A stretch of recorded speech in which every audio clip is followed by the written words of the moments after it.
প্রয়োজনে আবার ভোটগুলি গণনা করা হোক, এই জাতীয় কোনো একটা উদ্যোগের আশায় আমি আমার কথাগুলি নিয়ে আমি নির্বাচন কমিশনে এসেছি এবং রিটার্নিং কর্মকর্তাকে বলেছি। উনি বললেন এটা সচিব মহোদয়ের সাথে কথা বলতে, আমি সচিব মহোদয়ের সাথে কথা বললাম। গণভোটের যে ব্যালটটা, গণভোটের সেই ব্যালটে সিল মারার জায়গা কিন্তু হ্যাঁ এবং না যেখানে লেখা, সে হ্যাঁ না আর উপরে না, ঠিক তার ডান দিকের ঘরে হ্যাঁ না লেখা সিল মারার জায়গা। তো স্বাভাবিকভাবেই মাস পিপল ভোটাররা যারা, তারা এত তো খুঁটিনাটি করতে পারেন নাই।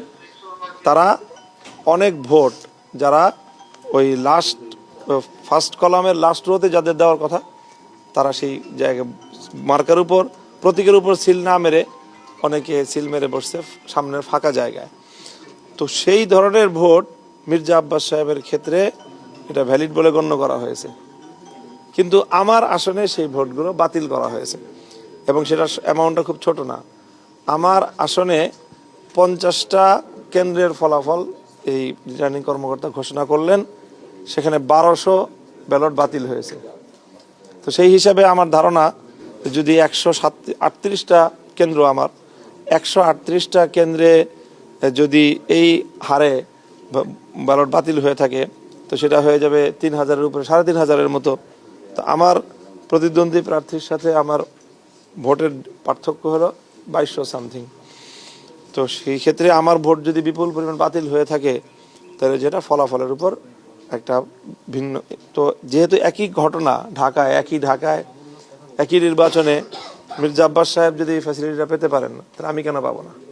এটা আমার প্রশ্ন।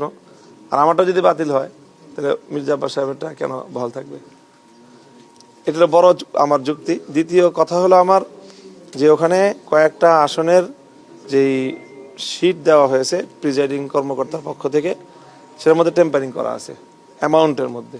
তো সংখ্যার মধ্যে একটা সংখ্যা টেম্পারিং করলে তো এটা যদি 3-এর জায়গায় 7 হয়ে যায়, 400 ভোটের ডিফারেন্স হয়ে যায়। এখানেও একটা অ্যামাউন্টের ভোটের ডিফারেন্স হয়েছে। আমার আসনে কয়েকজন জাল ভোটার ধরা পড়েছে এবং তারা সবাই আমাদের প্রতিপক্ষ দলের কর্মী। কাজেই আমি ওইটাও আশঙ্কা করি যে বেশ কিছু জাল ভোট হয়েছে। সেটা তো যাই হোক, এই 3টা বিষয়, এই 2টা বিষয় গেল। আরেকটা, আমাদের আসনে প্রার্থী চূড়ান্ত হওয়ার আগেই পোস্টাল ব্যালট প্রেরণ করা হয়েছে। তো আমাদের আসনে যেই পোস্টাল ব্যালটগুলোতে ভোট কাস্টিং হয়েছে, তার মধ্যে মোর দ্যান 500 ভোট কাস্টিং হয়েছে দাঁড়িপাল্লা প্রতীকে। কারণ তখনও তো প্রতীক নির্ধারণ হয় নাই, প্রার্থী নির্ধারণ হয় নাই, এর আগে ব্যালট দিয়ে দিয়েছেন।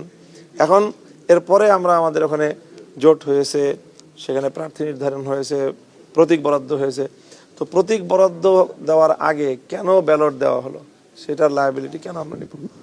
তো সেই জায়গাটা থেকেও যে আমার যে ভোটের অ্যামাউন্ট, যে ডিফারেন্স, সেটা এতগুলি কারণে আমি মনে করি যে এই বিষয়টা নির্বাচন কমিশন এবং রিটার্নিং কর্মকর্তা বা নির্বাচন ব্যবস্থাপনাটাকেই এর কিছু দুর্বলতার দিক জাতির সামনে উন্মোচন করে দেয়।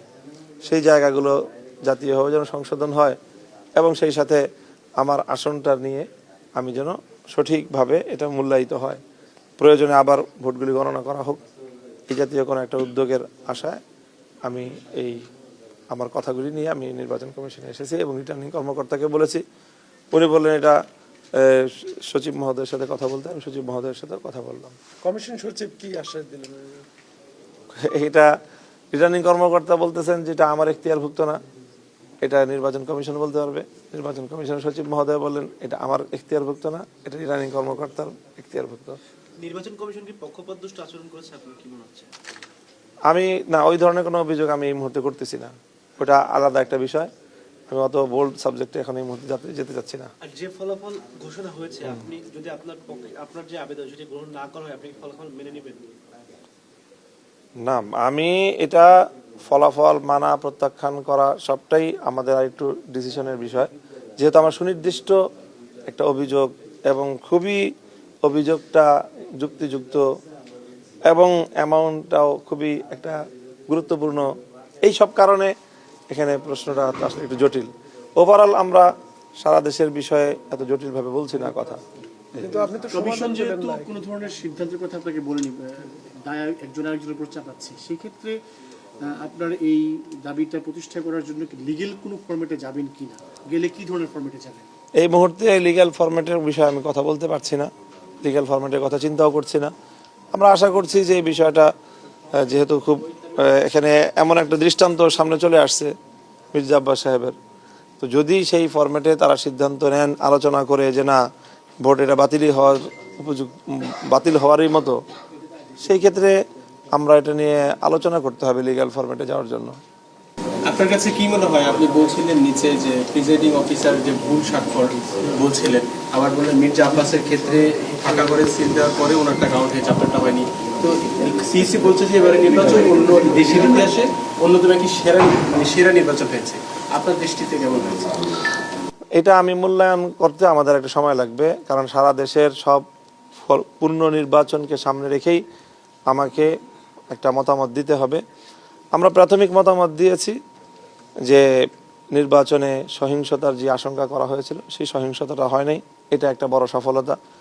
মানুষের মধ্যে ভোট দেওয়ার প্রতি একটা ব্যাপক উৎসাহ দেখা গিয়েছে, এটা একটা বড় সফলতা।